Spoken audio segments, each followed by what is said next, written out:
افغانستان پخوا د چارواکو کورو. څه معنا؟ که به د چارواکو څوک خوښ و په افغانستان کې وخت تېرولی سوی، که به یې نه و خوښ وقت نه سوی تېرولی. دیروز افغانستان خانه مسئولین حکومت می بود. اگر کس با مسئولین و با حکومت جور می بود او در افغانستان زندگی کرده می تانست، اگر نمی بود نمی تانست. ولی امروز افغانستان خانه همه مردم افغانستان است. اگر با حکومت جور باشه یا جور نباشه، حکومتش خوش می آید یا نمی آید، ولی با خانه و با تجارت و با باغچه و با باغ و با قریه و با ولایت و با ولسوالی رفتن و آمدن، زندگی کردن، تجارت کردن هیچ مشکلی ندارد.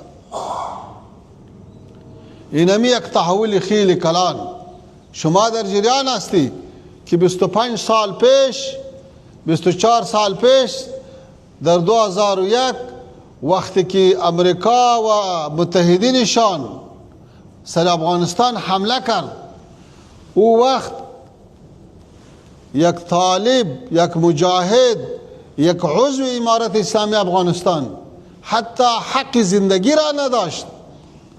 یا بنده می شد، به پولچرخی و به باگرام و به گوانتانامو انتقال می شد، یا شهید می شد، یا مجبوراً از کشور خود هجرت می کرد و یا به کوها بالا می شد. 4 سال پیش که تحول آمد شما دیدی از رئیس جمهور حکومت سابق تا ادنا مامور همه در کابل بود. در شهر بزرگ 7 میلیونی کابل یک قطره خون ریخته نشد. امنیت همه ساکنین گرفته شد.